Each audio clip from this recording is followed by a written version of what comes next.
Isang mainit na balitang umuugong ngayon sa administrasyon ni Pangulong Kuting Jr. kaugnay ng isyong katiwalian. Sa gitna ng mga ligasyon, lumabas ang usap-usapan na may tensyon sa pagitan ni Senadora Amy Marcos at Vice Presidente Inday Sara Duterte na nagbunsod ng matinding pagkakawatak-watak sa hanay ng mga opisyal. Ayon sa ilang ulat, nagbantaw man si VP Sara na iboboykot si Sen Amy matapos itong tawaging magkagamit. Sa payag ni VP Sara, inakusahan niya si Sen Amy ng pagsasamantala ng mga posisyon sa gobyerno para sa sariling interes, bagay na itinuturing niyang lubhang nakakasira sa integridad ng administrasyon. Dahil dito, nadagdagan pa ang mga alingas-ngas sa kasalukuyang gobyerno na ngayon ay nahaharap sa kabi-kabilang mga batikos mula sa publiko. Umanay ng iba't ibang reaksyon ang sigalot na ito mula sa taong bayan at mga analista, lalo na't bumababa ang tiwala ng publiko sa pamahalaan dahil sa mga usaping hindi nare-resolba. Marami ang nananawagan ng malalimang imbestigasyon at ng malinaw na aksyon upang masugpo ang anumang uri ng katiwalian sa pamahalaan. Sa ngayon, hinihintay ng publiko kung paano tutugunan ng administrasyon ang patuloy na paglalabasan ng mga isyu sa kanilang mga hanay. At yan nga ang balitang ating pakakatutukan. Ngunit bago ang lahat, siguraduhin mag-subscribe at i-hit ang notification bell para sa patuloy na pagtutok sa mga slip ng bagong balita sa tunay na boses ng masa.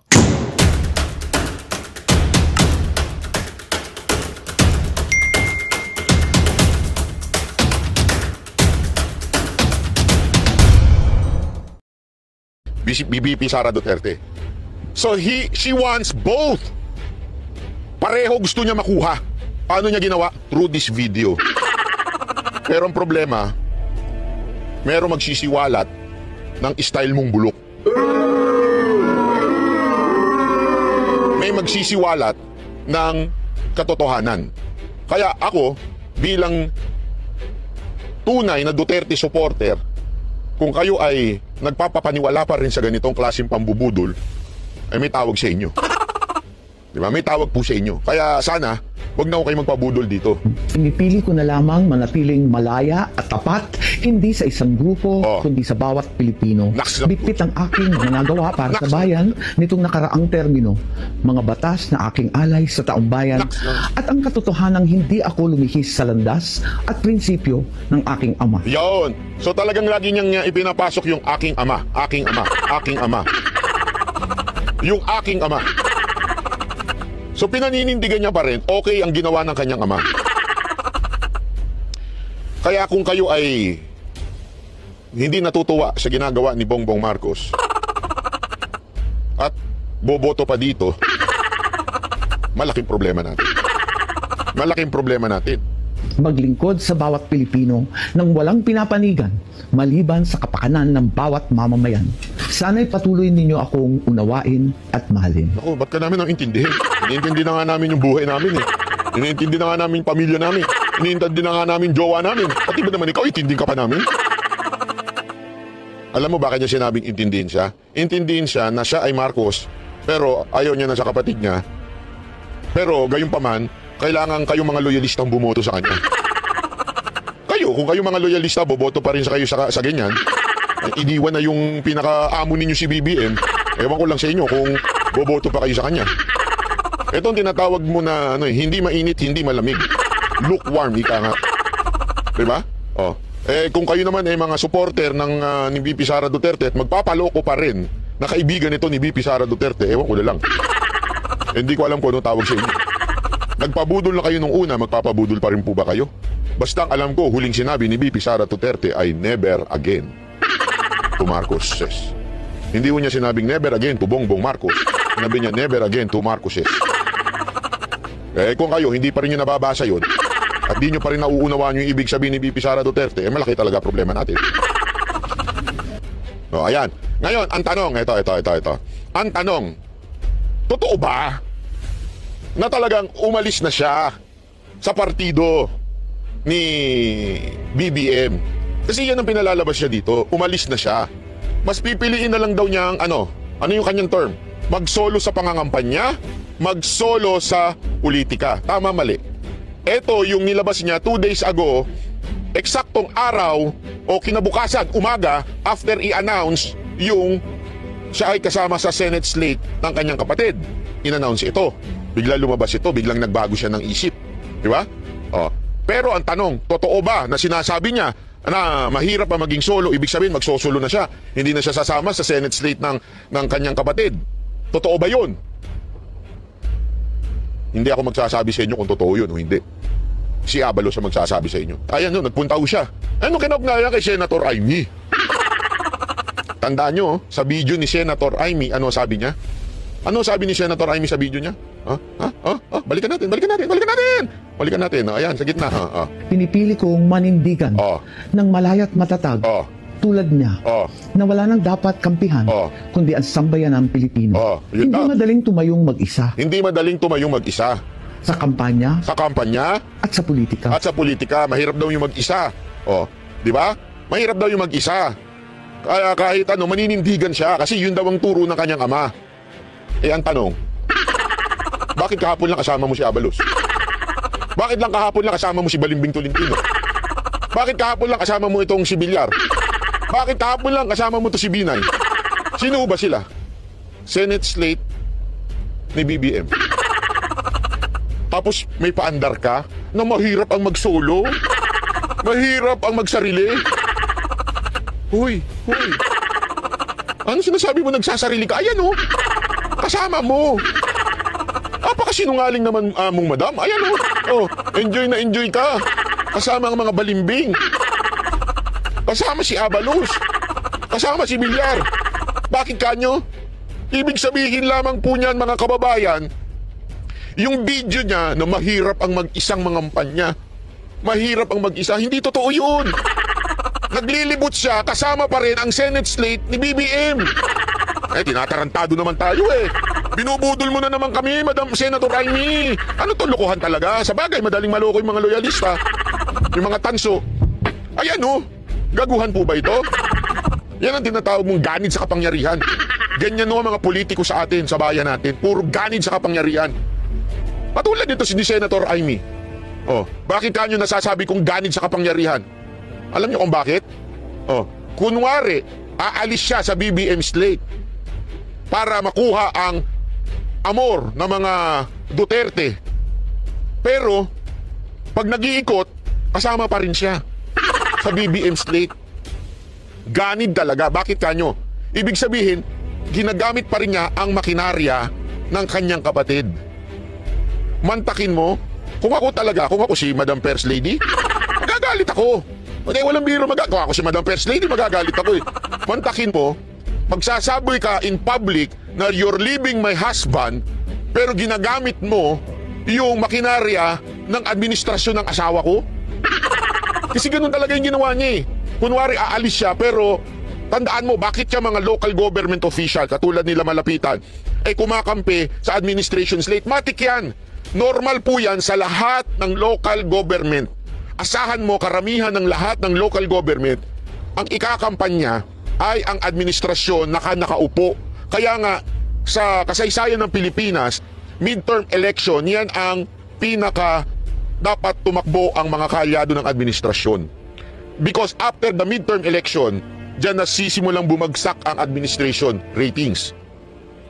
Pero habang midterm election, malakas ang kapangyarihan ng administration. Although, phenomenal itong administration nito. Bakit? 2 years pa lang pabagsak na.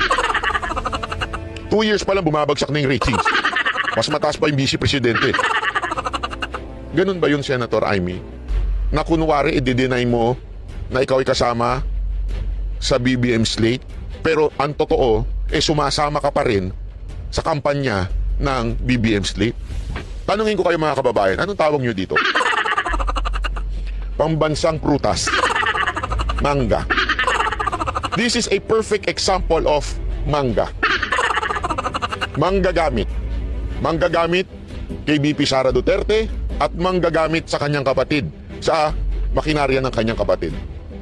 Kung talagang seryoso siya na I will run as an independent candidate, hindi ako sasama sa Senate slate ng administrasyon na ito. Kayahin mo yung mga katulad ni Ben Tulfo, nanindigan. Even if may offer sa mga Tulfo, narinig ko sa interview ni Erwin Tulfo, may offer talaga sa kanila na tulungan ang administration slate. Si Erwin, sumama. Bakit si Ben, hindi? Nanindigan si Ben, hindi, I'll be independent. Iyon ang tunay na independent. hindi sumasama sa administration is late campaign. Alam ko na kagad sasabihin ng mga mga bataan ni Senator Amy. Hindi naman kampanya yan.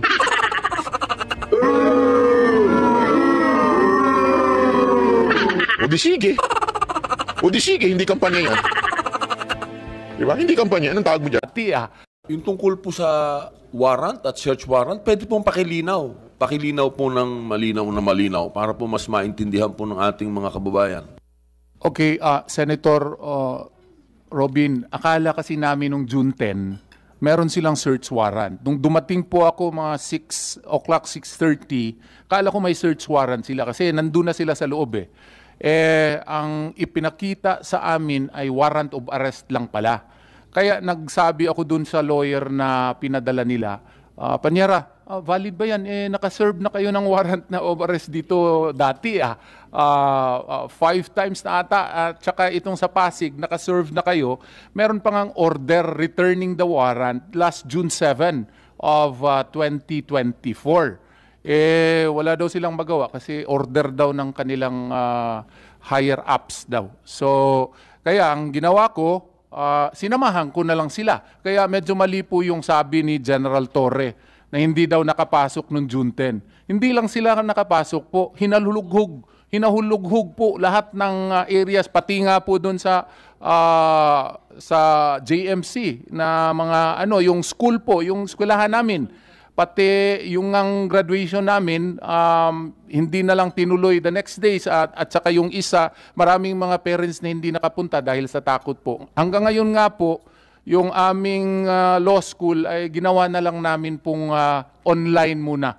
In-explain namin sa mga estudyante. Linawin ko po uli. Opo, ibig niyo pong sabihin, wala po silang naipakitang search warrant, warrant of arrest po ang dala nila, pero pinayagan niyo po silang maghalughog.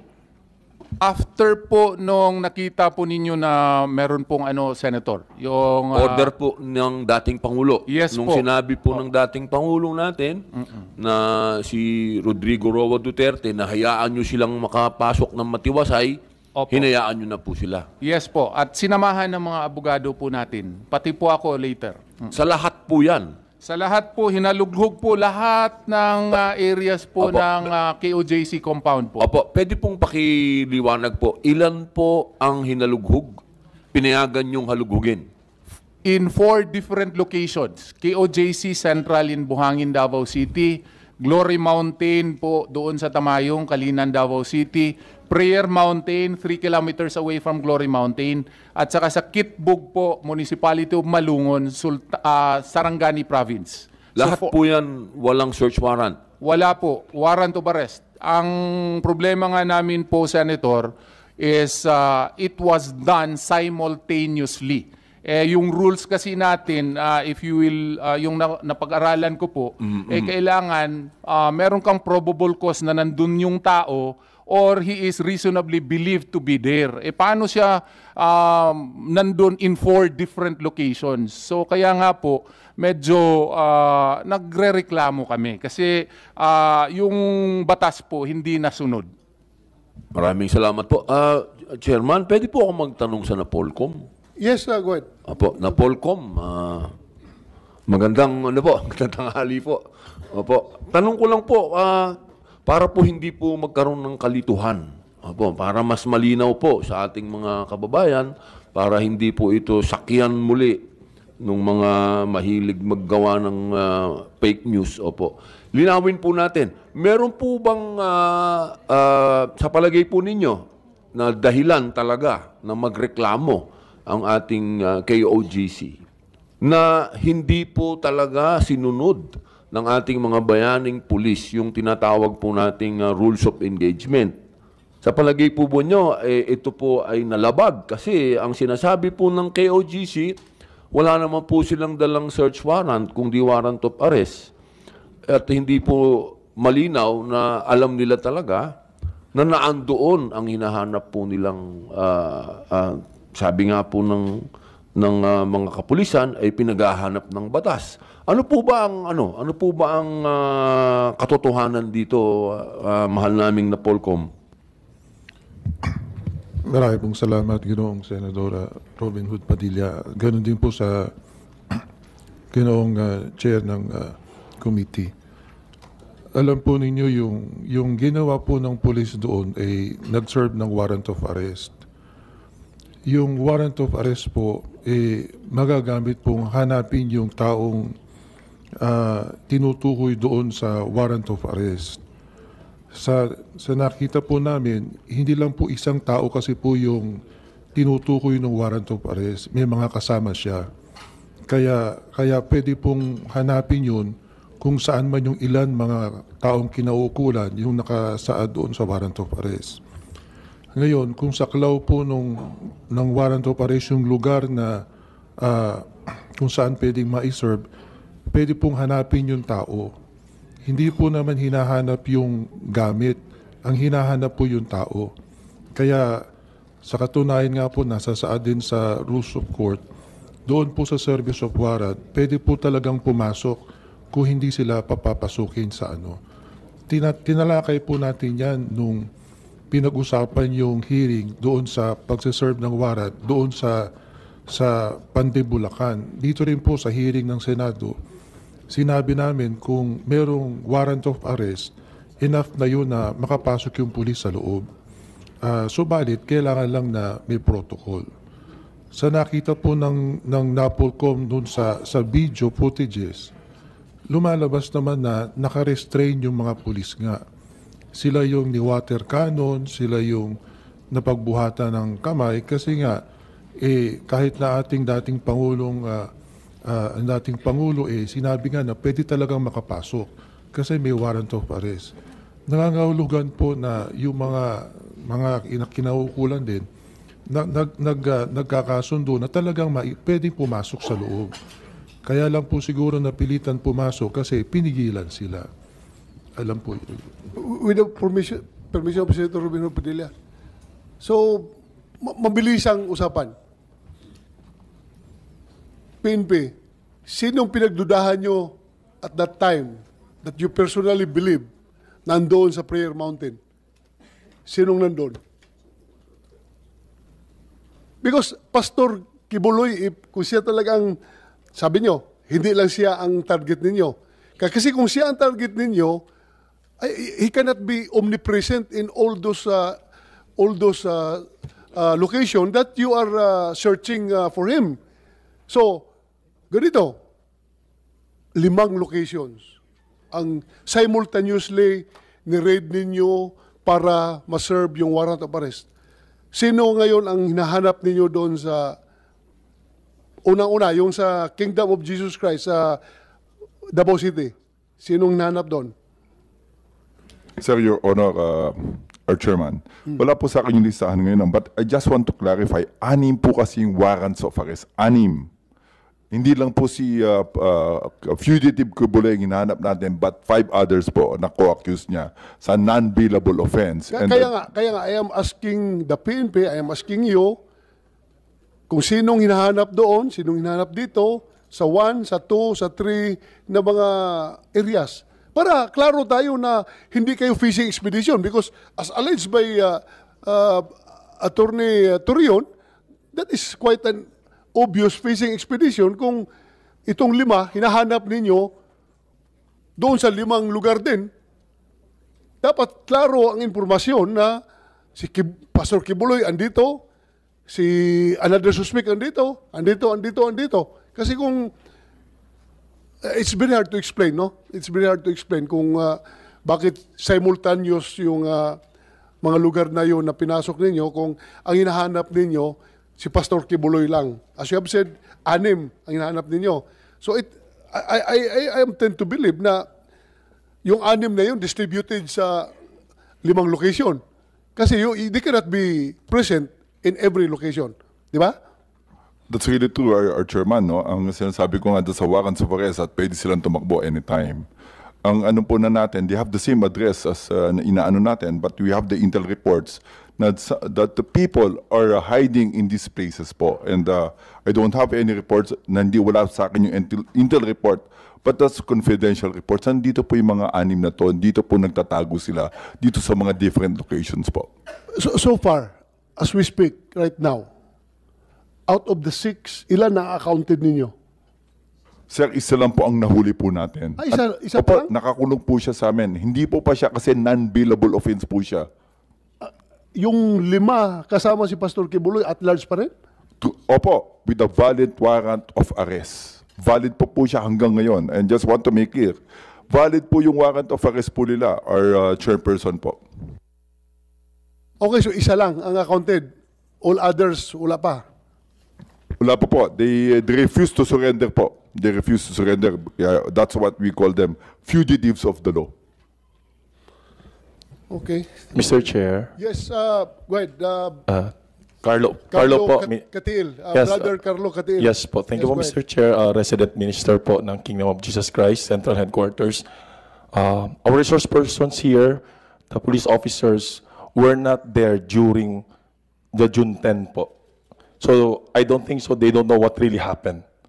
I was there po, personally po, June 10. Kung nakita mo po yung video, ako po yung unang sumampa, humarap po sa police. Mr. Chair, nananalangin po kami sa time po na yon. Dinistorbo po ng mga kapulisan na parang mga barumbado at parang susulong po ng gyera, complete full battle gear po. Kaya po nagtakbuhan po kami doon sa gate. Sabi po ni General Marbil, Mr. Chair, we used women, children as human shield. Akala po namin, Mr. Chair, magaling po yung mga intelligence po ng ating kapulisan at pinag-aralan po nilang mabuti. Natural po, Mr. Chair, nananalangin po kami. Whole family nandun po lahat. Nung inakyat po nila, Mr. Chair, ang aming gate, ang aming pong response, kami pong lahat, kasabay yung mga bata, tumakbo na po kami doon to defend our place. Bakit? Nung una po akong sumampa po doon, Mr. Chair, hinanapan ko po sila. Ano po ito? Para saan po? May dokumento po ba kayo? Pwede nyo bang mahintay ang aming mga lawyers? Hindi po sila nakinig, Mr. Chair. Hindi po talaga sila nakinig. They really pushed themselves na gusto silang pumasok. At kami po, mga inosente, sabi po nila, pwede po daw kaming armasan ni Pastor ng mga baril. May private army po daw kami. Yun ang intelligence report po nila. Kung nakita nyo po, wala po kaming kalaban-laban. Mga inosente po, missionary na mga bata, matanda, na until now po ay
Magandang balita ang hatid namin sa inyo ngayong araw. Sa pagtatapos ng aming balitaan, nagbigay kami ng mga mahalagang impormasyon. Maraming salamat sa pagtutok at pagsuporta sa aming programa. Huwag kalimutang manatili sa mga susunod na araw para sa mga bagong balita at mga kwento na dapat nating abangan. Mula sa Boses ng Masa, magandang araw Pilipinas!